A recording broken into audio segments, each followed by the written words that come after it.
Барлықтарыңызға сәлем, менің есімім Айдана. Менің каналыма қош келдіңіздер. Бүгін біз сметаник деген ең тез әрі дәмді болып пісетін пирогты дайындайтын боламыз. Бізге для теста керегі бірінші 150 грамм маргарин, 300 грамм ұн, 1 жұмыртқа, 100 грамм шекер және де разрыхлитель теста.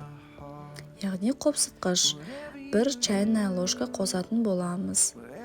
Және де для начинки бізге керегі міне алдымызда тұрғандай міне қаймақ. Бізге керегі 400 грамм, бұның ішінде 700 грамм болады. Бірақ біз ішінен 400 грамм алатын боламыз. Мендегісі иртыш қаймағы, бұл 20% қаймақ. Магазинде қандай қаймақ болса да ала берсеңіздер болады. Және де 100 грамм шекер, 3 жұмыртқа, және мына менде мерный осындай ванилин бар екен. Осы ванилиннен бір шым ғана қосатын боламыз.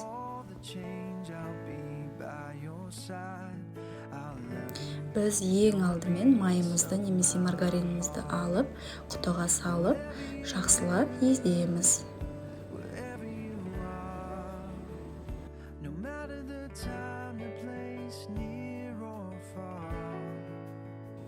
Одан соң бір жұмыртқамызды алып қосамыз.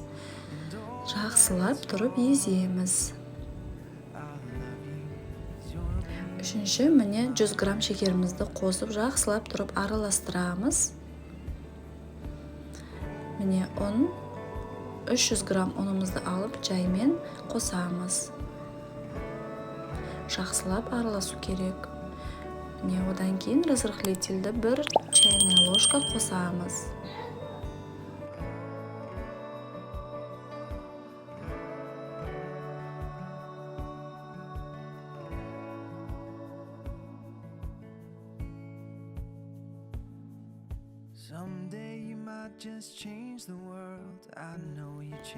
Ұнымызды қосып араластырғанда қатты басуға болмайды. Осылай жаймен деп араластыру керек.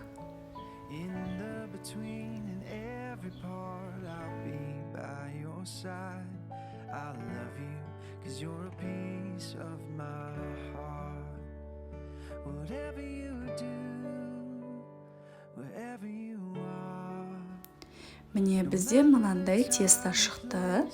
Қолымызға қатты жабыспау керек. Егер де жабысып жатса, жай ұныңыздан шамалы қосуға болады. Міне осылай үстін басқан кезде осылай әдемі болып шығу керек.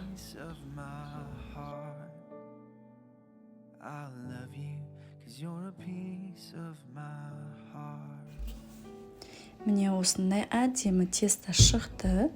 Біз тестамыз демалу үшін пищевая пленканы алып, осы пищевая пленкаға ораймыз.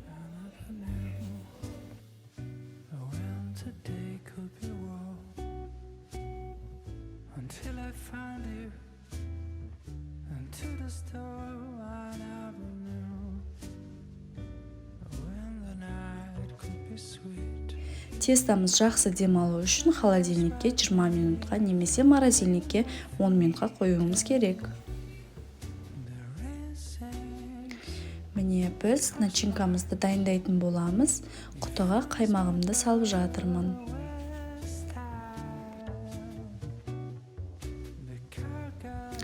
Міне менде кухонный таразы бар. Құтыма мен 400 грамм қаймағымды саламын. Құтымның өзі 120 граммды көрсетеді. Яғни таразыда 520 граммды көрсету керек. Одан соң біз 100 грамм шекерімізді қосып, венчикпен немесе шанышқымен араластырамыз. Жұмыртқамызды жарып, қосамыз. Венчикпен жақсылап араластырамыз, миксермен болмайды. Ванилинімді алып, бір шым қосамын. Егер де сізде ванилин болмаса, ештеңе етпейді. Міне біздің начинкамыз дайын. Міне мен менде домалақ пішінді диаметрі 24 сантиметрлі формочкам бар екен. Осыны пістемаймен жақсылап майлап аламыз.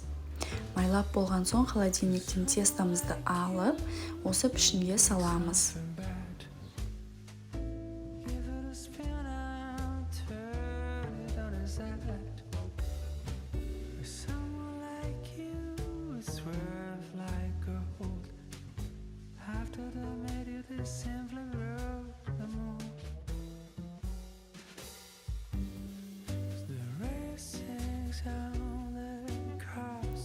Тестамызды жақсылап пішінге орнықтырып, басып шығамыз.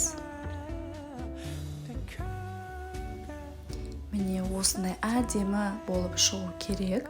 Енді біз начинкамызды құйып, пешімізді 180 градусқа қойып, 30-45 минут пісіретін боламыз. Міне қараңыздар, қандай керемет болып шықты. Сіздер де дайындап көріңіздер. Достар, менің каналыма тіркелуді ұмытпаңыздар. Сау болыңыздар.